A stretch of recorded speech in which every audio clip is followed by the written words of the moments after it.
సదాశివసమారంభాం వ్యాసశంకరమధ్యమాం అస్మదాచార్యపర్యంతాం వందే గురుపరంపరాం. జ్యోతిష్శాస్త్రాన్ని భావితరాల వారికి ప్రసాదించిన ఋషుల యొక్క పాదపద్మాలకి నమస్కారం చేసుకుంటూ, అలాగే నాకు ఈ జ్యోతిష విద్యను నేర్పిన గురువర్యులు జ్యోతిష బ్రహ్మ కీర్తిశేషులు శ్రీ ఏరంకి సూర్యనారాయణమూర్తి గారు, సూర్యశ్రీ దైవజ్ఞ గారి యొక్క పాదపద్మాలకి నమస్కారం చేసుకుంటూ, ఓం శ్రీ మహాగణాధిపతి నమః, శ్రీ గురుభ్యో నమః, హరి ఓం. వీక్షకులందరికీ నమస్కారం. కర్కాటక రాశి వారికి సాధారణమైనటువంటి గ్రహస్థితి గోచరిస్తూ ఉన్నది. ఈ రాశి వారికి లాభస్థానమందు ఉన్నటువంటి కుజగ్రహము, అలాగే రెండవ స్థానమందు ఉన్నటువంటి శుక్రుడు, జన్మ రాశిలో సంచరించేటువంటి రాశ్యాధిపతి చంద్రుడు, 3 గ్రహాలు మాత్రమే యోగిస్తూ ఉన్నాయి.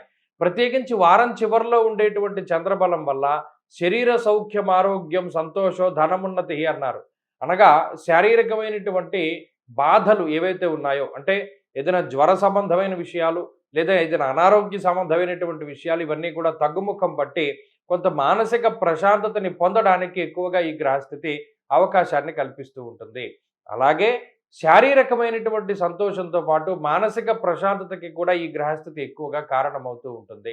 అంతేకాకుండా బంధుమిత్రాలతోటి కాలాన్ని గడుపుతూ ఉండడము, ఆర్థికపరమైనటువంటి స్వేచ్ఛ లభిస్తూ ఉండడము. గతంలో ఇంత డబ్బు ఖర్చు పెడదాం అనుకున్నప్పుడు అంత అవకాశాలు లేవు, ఇంత డబ్బు ఖర్చు పెట్టడానికి అవకాశం లేదు అనేటువంటి రిస్ట్రిక్షన్స్ ఏవైతే ఉంటాయో వాటిని అధిగమించగలుగుతారు.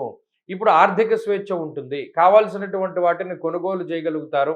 కొంత అప్పు చేసైనా, లేదా మరి ఎవరి దగ్గరైనా ధనాన్ని సంపాదించైనా సరే మీకు కావాల్సినటువంటి వస్తువులు కొనుక్కోగలుగుతారు.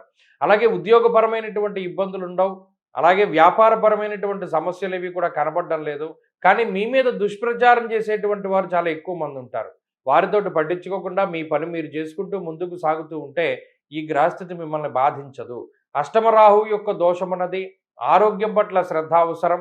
మరీ ముఖ్యంగా డబ్బు ఖర్చు పెట్టేటువంటి విషయాల్లోనే 1-2 సార్లు ఆలోచన చేయండి. ఎందుకంటే ఈ వారంలో ఎక్కువ డబ్బు ఖర్చు పెడతారు కాబట్టి మనకు అవసరమా, అవసరం లేదా అనేటువంటి విషయాలను ఎక్కువగా దృష్టిలో పెట్టుకోవాలి. కుటుంబ సభ్యుల యొక్క సహకారం చాలా తక్కువగా ఉంటుంది.